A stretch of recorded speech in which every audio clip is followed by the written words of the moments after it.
All right, good morning, everyone. We are right at 10 a.m., so let's go ahead and get our webinar started. Welcome to our October webinar series for the Extension Master Gardener State Office. We are so excited to have Dr. Leonard Githinji with us from Virginia State University. He's a sustainable and urban agricultural specialist and has been a great partner for us at the Extension Master Gardener Office.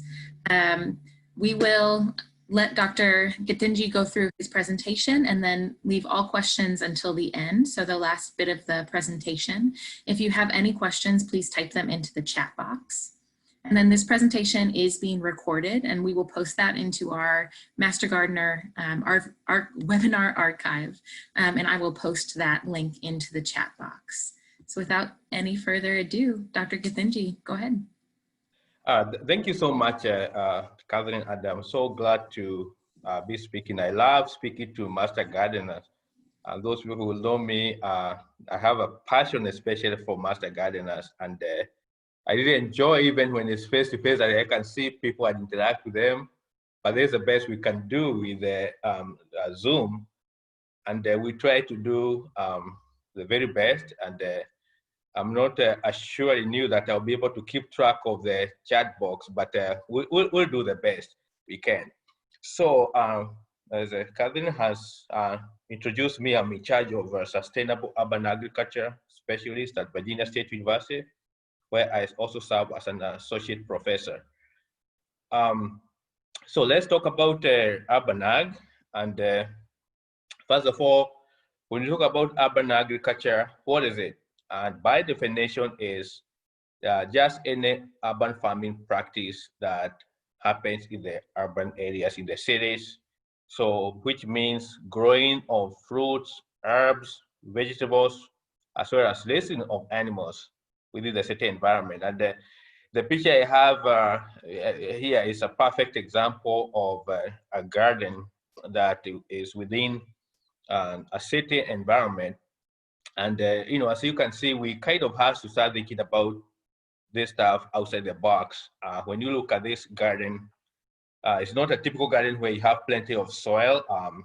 This is probably like on a parking lot. So start thinking, how do I bring soil?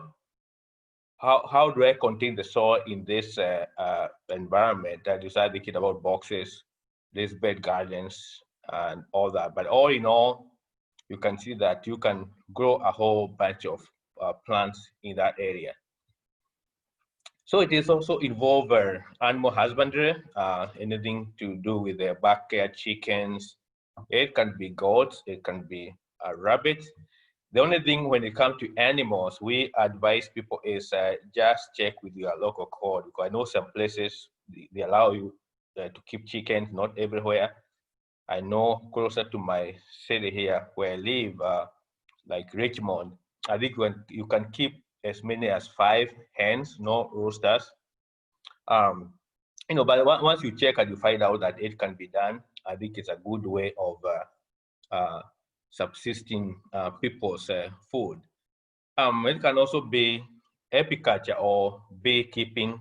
If you have a rooftop that can support that, that's a great thing to do. It's also involved aquaculture, which is raising of fish and other aquatic animals for food. And obviously, most of this happens in an indoor environment. Or the regular horticulture, where you are growing vegetables, fruits, herbs in the backyard. And this is also an example of a community garden in an urban area. Now, not every place we recommend this type of practice because some of you are already aware that in urban environment, you need to test your soil, not just for soil fertility parameters, but making sure that there are no contaminants like lead, arsenic. And that's why you see that in most places, people prefer to use raised bed garden if you're not sure of what is in the soil. So that's one limitation when it comes to agriculture in the urban area. So there are also other complementary activities related to production in urban ag, such as processing, like such packaging, post-harvest processing, food distribution, because you are thinking of this food has to move from where it's grown to where it is utilized, as well as recycling. Mainly, we are talking of recycling of organic waste. An urban ag can range from small-scale subsistence production to fully commercialized agriculture, but is generally characterized by closeness to markets. So which means that where the food is grown and where it is finally utilized, there's that close proximity. But there's also competition for land. You know that in urban areas, land is obviously going to be very pricey. If you start thinking of places like Northern Virginia, Arlington area, it's going to be expensive. So you also have to think about, if I'm doing urban agriculture, how can I do it creatively where I can maximize the limited space that I have? Also, use of urban resources, thinking about, instead of this organic waste that come from our kitchens going to the landfill, how can it be utilized in urban areas as soil? So it also entails production of food for personal consumption, for sale, as well as other purposes, such as for education. Now, let's talk about some relative benefits of urban ag. The first benefit is creating awareness. Given that in cities, many people do not relate with the farming, and especially when you think about the younger generation. You think about young kids who really have very little idea where the food is coming from.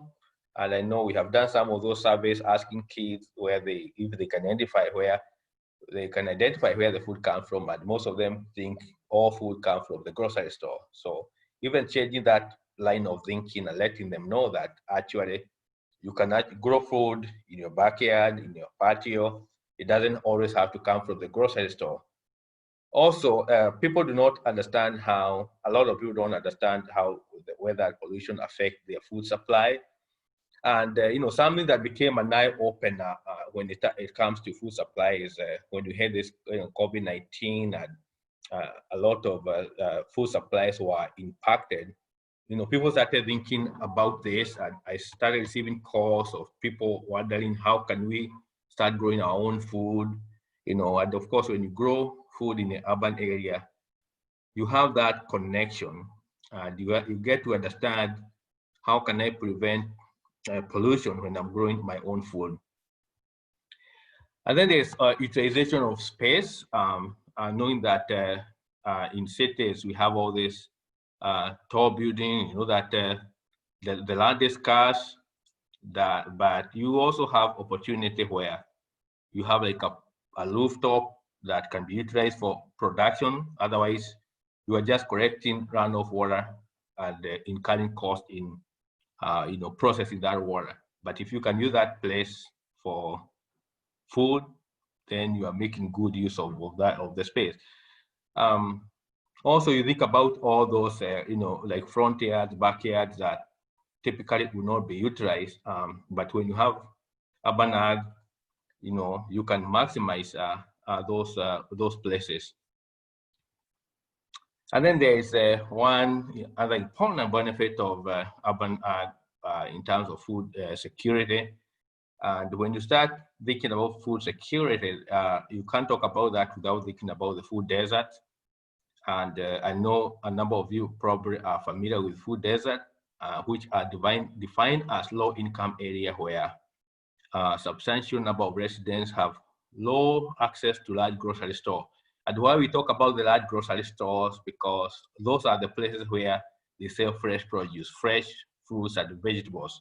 So if you don't have large grocery store, instead you have convenience store that naturally they don't stock healthy food stuff, the food snacks such as chips and sodas and all that. So the USDA came up with a way of defining a food desert, and it's defined as an area that is more than 1 mile, at 1 mile and beyond from a large grocery store in urban areas. But also income come into play, because think about this. If everybody had substantial income, every household had a car, they have all the resources they need, it doesn't matter the grocery store is 10 miles, they can easily drive there and buy their stuff. But they were also looking at places where people do not have a high level of income, households do not have means of transport, they use 1 mile as a tolerable distance where people can comfortably walk and buy their groceries. So if the large grocery stores are beyond 1 mile, then it becomes a problem. So people start looking at alternative of where can I walk to a convenience store and just grab whatever is available. And if you look at the stats of food insecurity in the state of Virginia, you realize that between 12 to 13% of people are food insecure. These numbers get worse when you look at some of the cities, for example, Martinsville or Petersburg, where more than a quarter of the population actually face food insecurity. And these numbers, the stats are, I think they are over 4 years old. I'm sure things have changed, and I'm starting to think about what happened during this, COVID-19. I started seeing long lines of vehicles, people going to food distribution centers, food pantries, and I'm sure these numbers are much worse even as we are talking about this. So how can you solve the problem? And that's where urban ag can come and supplement rural food production to solve food insecurity issues. So you think about if we are able to utilize those rooftops in the cities, it has been reported that up to 10% of vegetables that are consumed in the city can be grown that way. And especially when you consider that 50% of the current world population live in city areas, urban agriculture can actually increase food security. You can impact a very big population of people. And then there is the aspect of food safety. First of all, you know where food is grown. You can visit the area where people are growing food to make sure that it's grown in a safe way, that people are growing it without pesticides and chemical fertilizers and all that. And then another benefit is less transportation, and we tie this to the concept of the food mile. And by definition, food mile takes into account both time and distance from the point at time where food is grown to where it is consumed. Now, it's been reported that American food travels an average of 1,500 to 2,500 miles. So you are thinking about that plate of lunch or dinner that you have. If you do the average mile of all the stuff, the onions, the lettuces, all that come into the plate, it travels an average of 1,500 to 2,500 miles, which is not a good and sustainable practice, because what happens is that, first of all, this food is going to be costly. When you're tracking this food, it costs money. But also, all these trucks are running on gasoline. So you can imagine the pollution you're creating, all those greenhouse gases that are going to be emitted in the environment when food has to come from far distant places. But also, you think about the nutrition quality of that food. If you're talking about small fruits like strawberries, you can imagine if they have to be on the road for a number of days. When they are coming to us, they are not necessarily fresh. Their nutrition quality has gone down. So there cannot be any win when our food is coming from far distant places.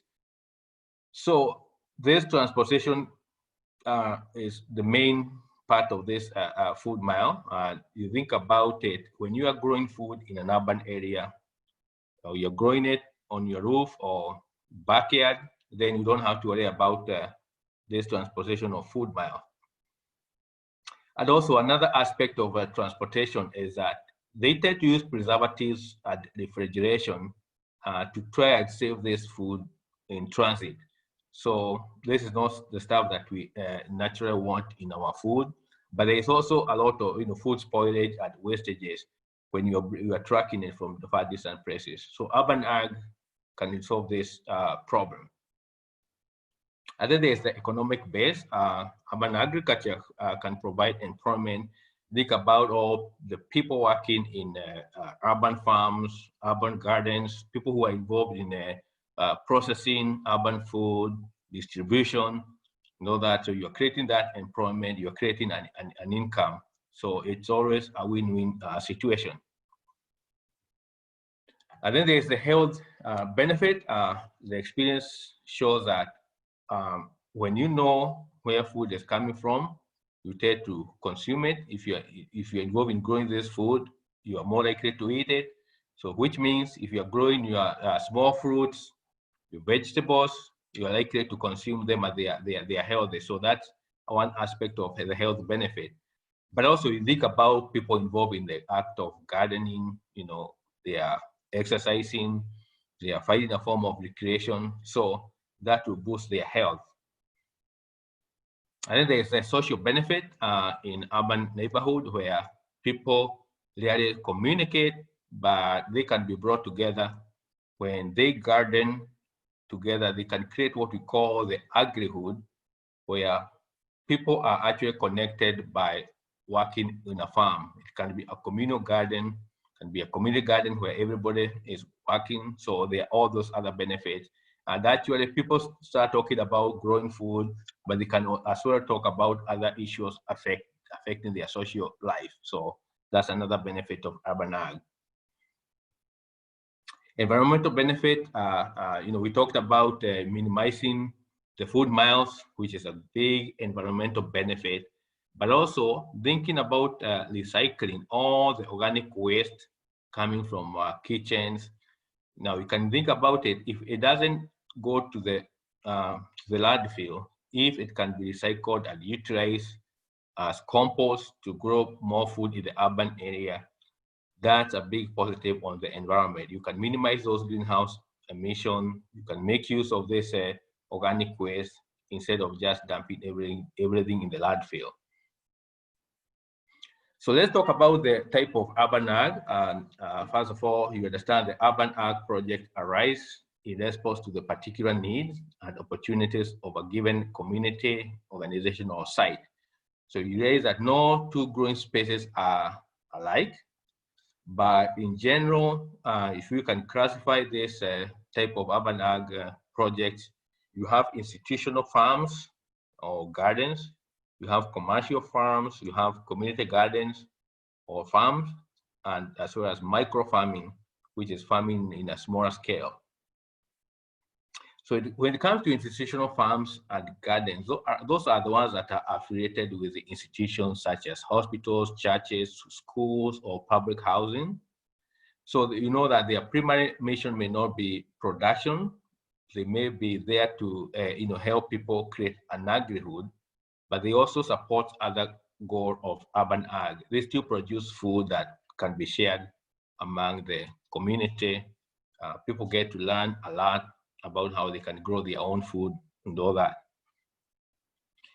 And then of course the commercial farms, their main goal is to maximize crop performance in order to achieve profitability, but a lot of them shares other health and ecological goals that pertains to urban agriculture.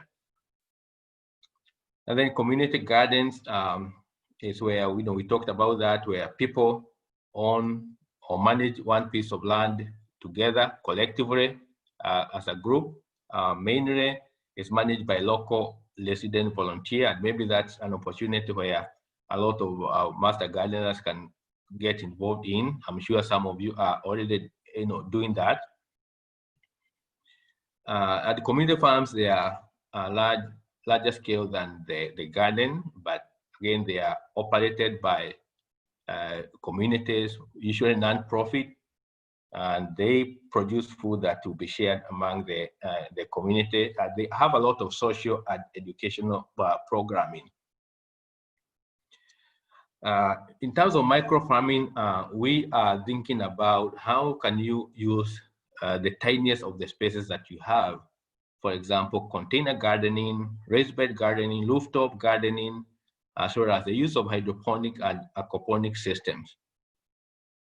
In terms of container gardening, you are thinking about getting a pot which can be metallic, plastic, ceramic, and using that pot, putting soil and growing your plants there. And this is an example of using the ceramic pots.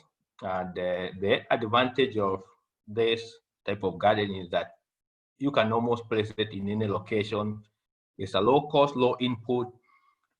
For beginners, if you're going to be talking to people who want to grow for the first time, it's always advisable to tell them to start with this type of gardening. Just get a few containers with good container gardening soil. It's very easy to be successful. You can have intensive management of your plants. You have better control of pests, diseases. You can start sooner in the spring, knowing that you can start those pots inside the house, and when the environment is more conducive, you can take them out. There's also the container garden, which is an expansion of raised bed garden is an expansion of container garden, and you will find out this is very popular in urban neighborhood. We talked about how the soil in urban area may not be of good quality. You are not sure what is around. And a lot of people have thought about, instead of having to test the soil to assess whether it has contaminants, why not just grow in raised bed garden?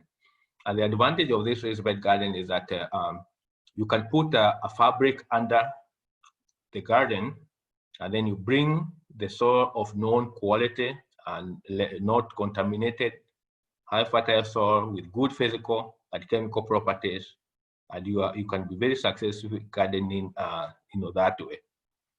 And of course, I'm showing this garden which is made of lumber, but it can be any material. It can be it can range from lumber. You can put plastic. You can put any material, stones and rocks and all that. Why do we use raised bed garden? First of all, the advantage is that you have improved drainage. We talked about minimizing contaminants. Is more portable and accessible, meaning that this garden is not permanent. In the next year, if you don't like the spot you headed, you can move it. Very accessible. Very good pest and disease control strategy. And this we are comparing with the growing directly in the soil. When you grow in raised bed garden, you have better control of these pests and diseases. It also avoids soil compaction. You are putting material that have good organic matter content. And if you actually choose raised bed soil from the grocery, you go to a garden store and you buy the material, it always comes with good physical and chemical properties that you don't have to worry about soil compaction. Now, when it comes to rooftop gardens, think about what we've talked before. It can be container garden, it can be raised bed garden, but these ones are placed directly on the roof. Now, not all roof will carry a rooftop garden. The roof has to be pre-designed to have waterproofing mechanism, to have root repellent system, to have a good drainage system. They often use a geotextile, which is going to be placed between your garden and the roof to protect the roof's integrity. And the other thing is that you have to use a light material of low bulk density, because you don't want to put a lot of weight on this type of roof. And I know the one rooftop garden that I visited in DC, the requirement is that they could not put more than 6 inches by requirement. You have to put a maximum of 6 inches depth. So you have to try and adapt your plants to grow in just 6 inches depth of soil material. And then in terms of the micro farming, you have a hydroponic system. Hydroponic system involves growing plants in soilless medium. It's usually perlite or local or gravel. And then you have a small pump that circulates the nutrients-laden water through the system. And because it's usually an indoor production, you also have to invest in grow lights. And I want to share another slide here. Hold on. Let me share another slide here.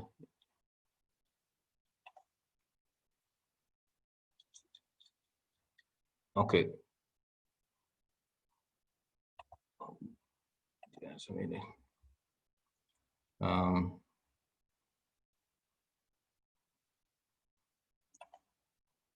To share another slide, but I don't know why.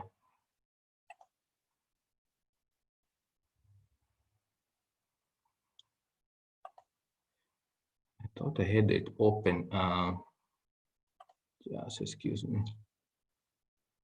See, I can find it.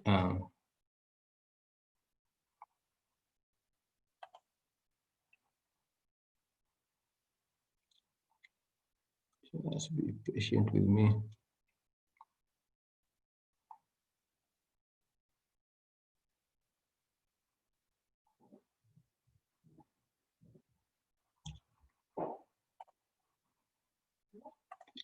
Yeah, I apologize. I couldn't. Yeah, so I just wanted to show you some different system within the hydroponic system, but for whatever reason, I couldn't pull the slide. But anyway, so whatever I wanted to show you, there are different system of hydroponic, and again, we talked about the using the soilless media. This one can be float bed where you are putting plants in a solution, and they are floating in that solution that provide the water and nutrient at the same time.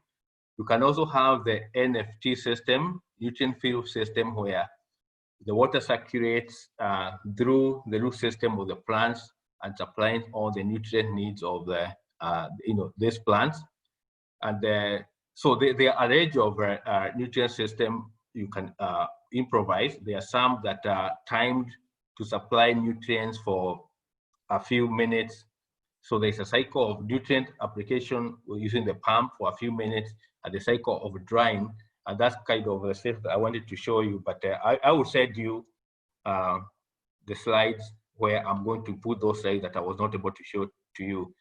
The other level of hydroponic system we call aeroponic system is the most efficient in terms of water utilization, where instead of using a lot of liquid water, you are misting the plants, just applying enough water through a mist, and this water also has the nutrients. You see that the roots are going to be hanging in the air and are usually misted every few minutes. So again, you see that you have a nutrient pump, but you only misting these plants, but you have to do that. The system has to do that every few minutes so that the roots do not dry. So you can think of an aeroponic system and the more sophisticated form of hydroponic system where you use very, very little water, but it still manage to grow the plants in a healthy environment. Now, aquaponic system, you are integrating hydroponic and aquaculture. You know, we talked about aquaculture as growing of fish and other aquatic animals for food.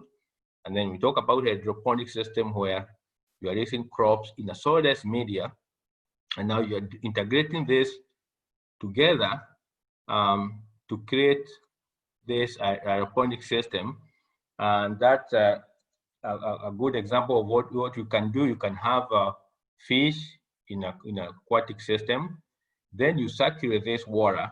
You pump this water so that it goes and it replenishes the bed where you have your plants. So you can have a lot of benefits in that. All the nitrogenous waste that come from the fish becomes your plant nutrient, the nitrogen that the plants need. On the other hand, the roots will take a lot of those nutrients and use them for growth, meaning that you are actually cleaning that water before it goes back to the fish tank. So with aquaponic system, you have an advantage of reduced labor cost, because instead of managing an aquaponic system, hydroponic system, and aquaculture as two separate systems and deploying two people to manage that, you are combining this, and therefore you have reduced labor cost. And then there's high production rate. You are getting two products in a spray of one. You are getting the aquatic food, but you're also getting the regular, whether it's lettuces, whether it's any kind of vegetables, kale, color that you can grow. So they are associated with a higher production rate. So you are getting income from those two separate produce, which is a good thing. And we talked about the fish waste supporting the plant system. But you can also look at the downside of this system, in that the initial cost may be quite high. You have to invest in those nutrient pumps, the water tanks, and all that, which initially it can be expensive, but in the long run, the cost can go down. Of course, it requires a bit more skills compared to just growing in an outside environment, maybe growing in raised bed garden. So this require constant monitoring of water parameters. You have to be able to monitor the pH of the water, the electrical conductivity, which is a measure of nutrients. If you are having fish, again, you are thinking about parameters such as dissolved oxygen to make sure that your fish can survive. So it just requires a little bit more skills. Another downside is the pests and diseases can be devastating. Anytime you're growing stuff in an indoor environment, you're going to deal with eventually you're going to deal with some of the pests that build up in the greenhouse situations, like white flies and all that. And when they infest your system, they can be quite devastating. And then, of course, there's a limitation. Not all kind of fish that you want to raise can do well in an aquaponic system. So there are all those type of limitations. But where it works, it's a very, very great system. So yeah, that's what I wanted to talk about. And let me see if I can look at some of the chat windows here.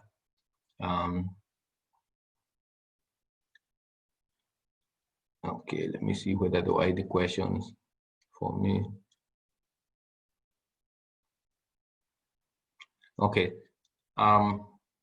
there's a question here talking about what to do, advocacy to combat perceived barriers in urban farming. Yeah, I think, of course, there are all those barriers in urban farming, urban agriculture, and I know there are a lot of politics involved. There's competition of developers who want land and ag people who want to grow food, and yeah, I think people engaging the local government so that they can see the value of urban agriculture is great.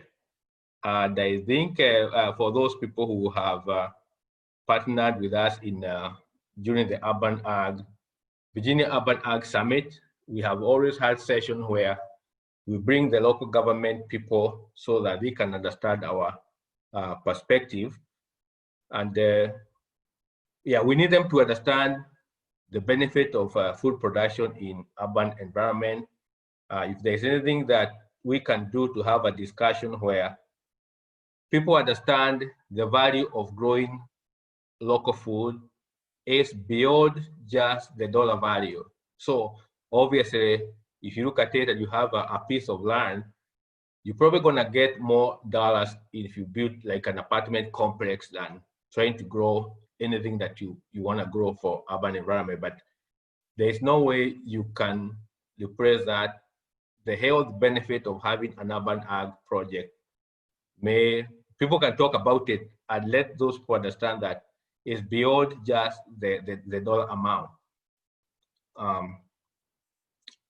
So again, I think advocating for this, public land to be set aside for urban agriculture, community garden, and all that. That would be great. And that's a conversation that I would really like to work with our master gardeners, our ag agents, especially when it comes to the next Urban Ag Summit. Let's talk about these issues and let's see how we can move the needle. So,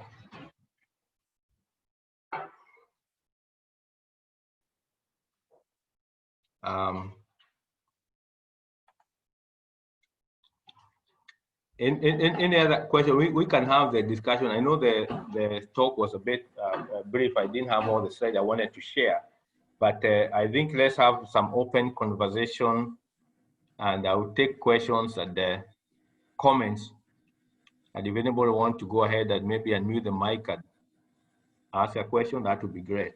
Leonard, it looks like there's one more in the chat box right now, or there might be a few coming in. Okay. The person asked, is there any work being done in any jurisdiction in Virginia that you're aware of, or potentially beyond Virginia, that's incentivizing the use of rooftop gardening, whether it's building energy, green building energy conservation credits, or stormwater runoff, or things like that? Do you know if there's any work being done? That's a great question, because first of all, let me say this: it's very, very important when you have the cities adopting and understanding the need for that. And the place I know we had this discussion is DC, and Washington DC is not far from us in Virginia, and they have been pushing for new building codes where if you're going to put a new building, they are pushing and giving incentive if you make it a green building, and the green building has some of those stuff that I was talking about, that you are investing in putting like your textile fabric, you are creating a flat roof. It may not directly be that you are thinking about having a rooftop garden. It just may be because of energy efficiency. It may just be because you want to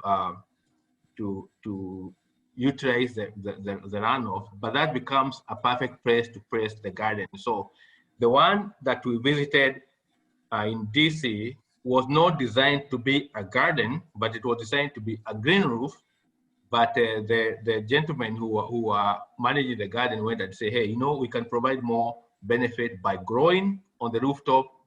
It actually improved the energy balance, and they saw that and they supported it. So that's one way of pushing. I'm sure we just have to think about the newer buildings, because if a building did not have a green roof before, maybe it is too expensive to install one. But how about moving forward and saying, hey, let all new buildings have a flat roof, let them have a green roof, and let's see how this roof can support an urban farm on top. And even our own campus, Virginia State University, we have a building that is coming up, and there has been conversation on actually creating a green roof, and I've been pushing on why can't we utilize, when it's created, why can't we actually use that land to put on a rooftop garden? So yeah, so there are those incentives, and I think we can borrow a leaf and talk to UDC. I think they're also big on sustainability, and see if we can borrow some of those strategies and talk to our local government and see whether they can include that in the building codes. Yeah, but that will be a conversation that I will be more than happy to have, and maybe even form a task force within our VCE to push for that. Great, thanks. There's another question here about if you can offer any suggestions that this person could provide to others about squash bugs. So they infest all the cucurbits in the area. They've tried companion planting, crop rotation, etc., but are still having difficulties. So do you have any experience keeping squash bugs out of your urban garden plots? It's a thing, but I like the person who really asked the question, because yeah, we deal with this, and it's for those who have dealt with the squash bugs, they are very, very, very devastating, and a lot of chemicals are quite ineffective in controlling them, and especially when you are thinking about sustainable practices, you want to stay away from chemicals. But this is what I say: for a small garden urban area, the strategy that I have seen that has worked quite well is scouting. You do a good amount of scouting, and you are looking for those copper colored eggs, usually on the other side of the squash. And I would do scouting every few days. I don't have to do it every day, but every 2 to 3 days, I go inspect my plants. And when you see those copper eggs, if you you can actually even cut that part of the leaf and discard it. You'll be successful in controlling them. But once they have hatched and you have all those larvae, it's very, very difficult to control. So yeah, scouting and being on top of the game can help. Yeah, of course, using companion planting is a great idea, and companion planting helps in reducing the incidence. So you are still better off dealing with like 10% incidence versus 70% incidence, and that's where companion planting, come in. All those nasturtiums, marigold, they can be helpful. So it's like you want to invest in a multifaceted strategy: companion planting, proper space, proper timing, actually cropping calendar, because you realize that that's also a great idea. When you start your plants very early in the season, which you can probably even do if you can invest in a row tunnel, you cover the plant so that you're able to start a bit earlier. You're gonna escape the worst incidents. Always people who come and plant let alone when the pest buildup in the surrounding area is high, have a big problem dealing with the issue of squash bugs. Yeah, but scouting is just one that you just have to keep up with. Thanks for that advice. As a victim of squash bugs before, if you don't catch them early, they really can be a terrible pest in the Right. It's too late. When you see they have already hatched, it's just too late to try to do any intervention. All right, we have another question that's come in. Could you please share any updates on the current status of the Petersburg Indoor Urban Ag Education Center? I think the Harding Street Urban Education Center is what they're referencing. Yeah, good question. And of course, I know my colleague, Dr. Koma, is the one who has more insight because that project is directly at him. I know we have been getting a bit of challenge. One of the challenges that we got with that project is that the building is still owned by the city of Petersburg, and some years back they wanted actually to donate that building to Virginia State University because they understood the kind of good work that we are doing in urban ag. Unfortunately, the city changed and we got a new mayor, new admin, and they are literally going for money. So all of a sudden they changed. They want to sell that building to Virginia State, and I think it was about 3 or 4 times the market price. And so that communication didn't go too well with our admin. And right now it's just in the mix, hoping that they're gonna change at some point. And so that one affected the amount, like just like Virginia Tech. We are careful where we invest the federal dollars. If you don't own the property, it becomes very difficult to justify investing the federal dollars. So that has affected it quite a bit. Those who visited a few years ago, maybe 4 years ago, yeah, I'm sure you saw a very thriving project. But right now, it's not as thriving as it used to be because of that challenge. But we are hoping one day we'll be able to own the building and maybe bring it back to how it was. Yeah, but those are some of the challenges. We have tried to do some smaller projects in there. Like, we still have something that is going on right now. We still have a few uh, uh, aquaculture tanks with some fish, some plants, but it doesn't, it's not as it was like 4 or 5 years ago. We are also investing in the outdoor space. We have quite a number of raised bed gardens that are currently planted with the 4 vegetables. But that's the challenge that we are having.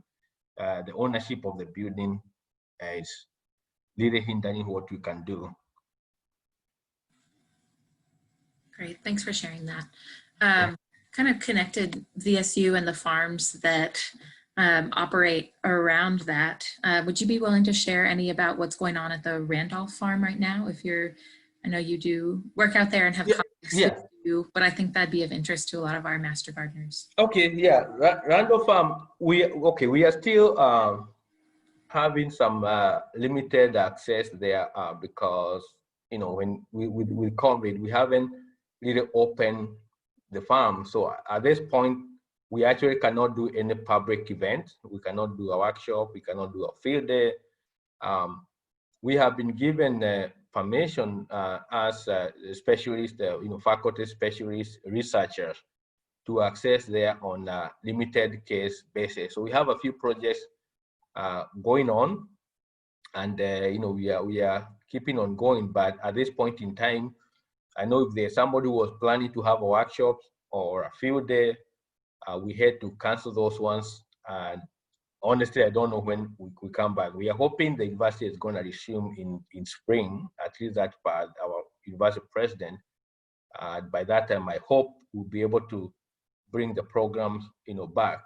Yeah, but those are the challenges. In fact, we were supposed even to start a new Master Gardener program in Virginia, in Petersburg, Virginia, but that's what affected it because we could not have classes.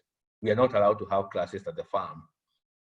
And I think two things that are going to complicate issues is that I think there was a case of COVID that was identified like a week ago with one of the farm workers. So that's going to be making it even more complicated. Even the hope that we had that we were going to go back soon might be affected by that.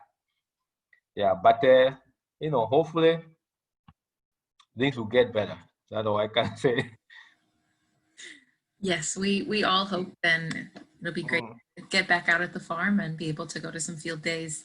I did see the VSU announcements that there is a virtual field day, I think next week, with ginger and turmeric. And so I'm that. So that one, Dr. Rafi has been doing quite a number of those. So if anybody is thinking about that direction of a virtual field day, that's okay. If there's anything that people can do with the virtual field day or any type of program that you can shoot a video at the farm, a hands-on video, those ones can still happen. But the physical visit or the facility is what we cannot do at this point in time. Right, and a lot of our master gardeners are still doing the virtual programming. I know throughout Virginia Cooperative Extension, they're still suggesting that we continue with virtual programming. So we it's a challenge because some of the program we do, that's some of the program we do. People have done virtual now. They're saying, how can you do the hands-on? And actually, one other thing probably I should have mentioned for those people who may not be aware, we have our certificate program, Urban Ag certificate program, and I don't know if we have like two minutes. I wanted to show you some stuff on that. So you can see the slide? Yes. Okay. So with this Urban Ag certificate that I'm bringing it because it's one of the programs that was affected that we could not do a lot of hands-on at the farm. For those who are not familiar with it, it's a program that we train people, whether they are master gardeners or any ag agents or people within the community, school teachers who want to have a certificate in urban agriculture. It's a program that we have been funded by USDA to start. It's a 12 weeks program that when things were normal, we were holding it on Saturdays at Lado Farm, 9 to 3, asking a nominal cost for participant, but also offering scholarship.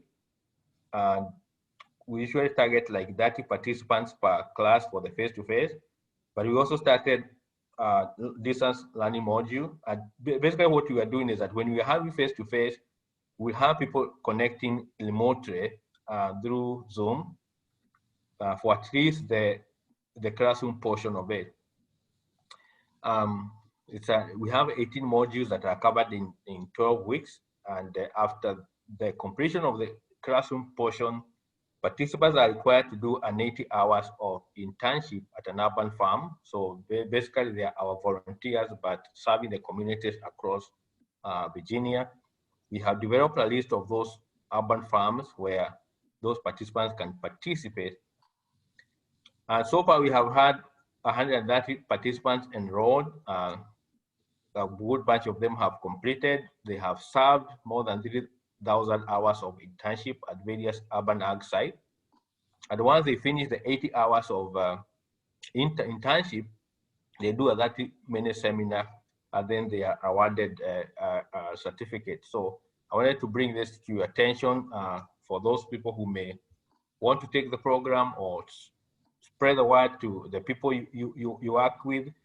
That's a good opportunity. And the people who have gone through the class that have served our communities very well. We have built a very strong volunteer internship program.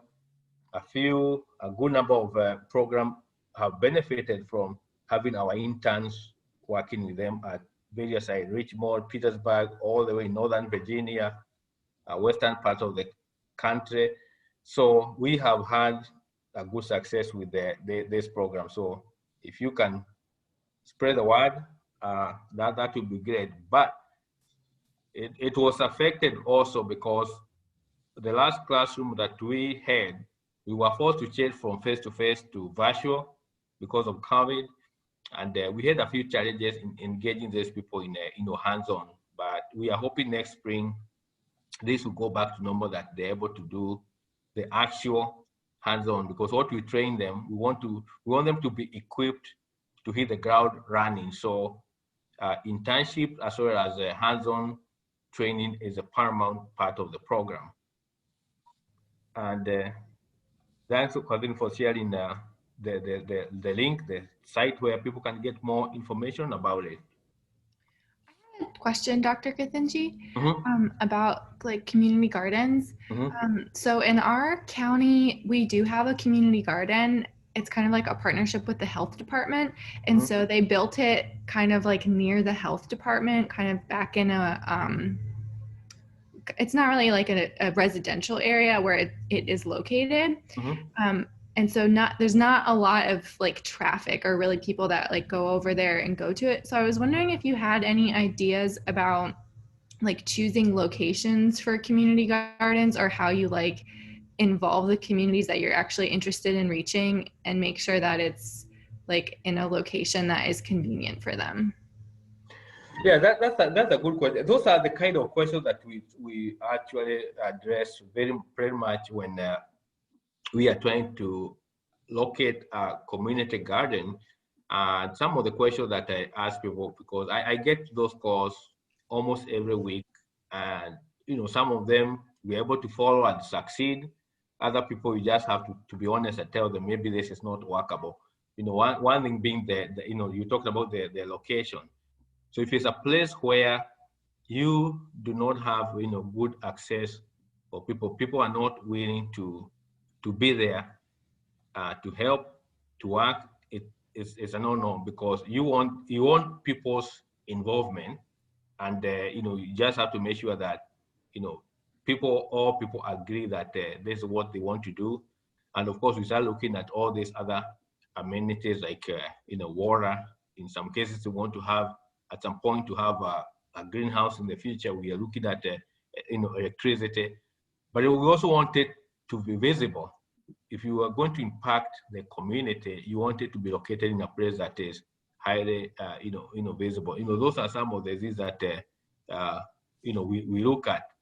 And then sometimes you look at a place, it's nice, it's visible, but they don't have like water, so that becomes a problem. You can't really get anything, started, But those are kind of things that we just have to look at, and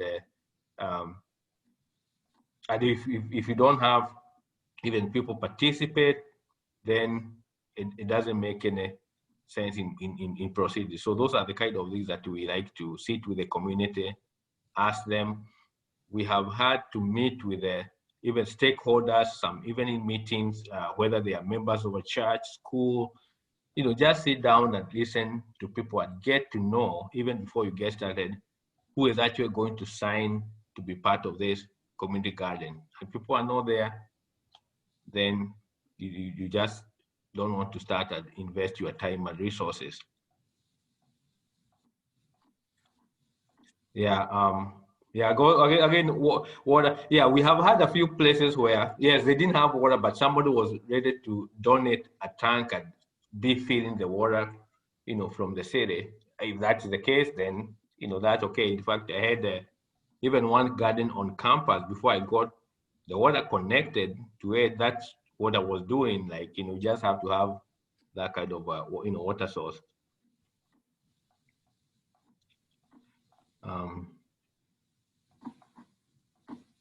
Yeah, but actually talking to the community, especially the people you are going to work with, is very, very important. I can list some of the most successful projects is where we had like almost like a town hall meeting with the residents and, taking their, listening to them.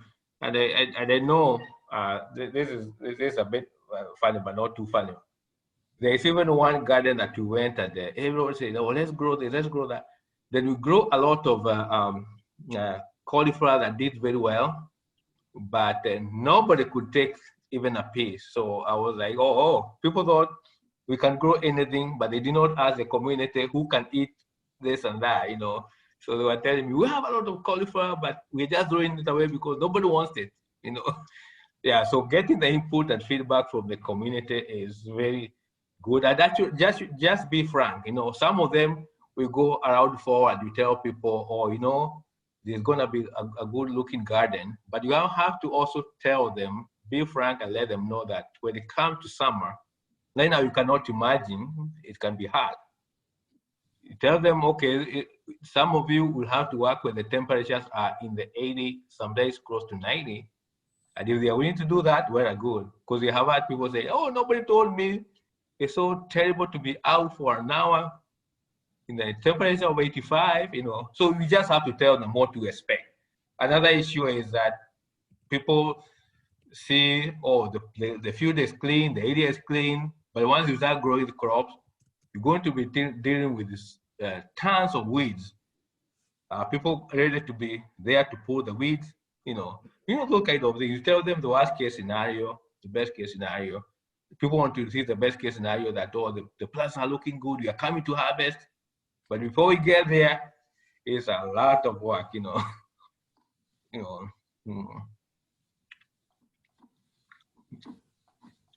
Any other question, comment? Yeah, and another creative thing that I saw, one of the gardens that I was working with in Charlottesville, what they actually did was, sometimes thinking outside the box, because we had some of the community members that were not, they were not quite interested in doing the hard part, but they realized that, okay, when it comes to harvesting, everyone wants to do that part of harvesting, not part of growing and weeding and all that.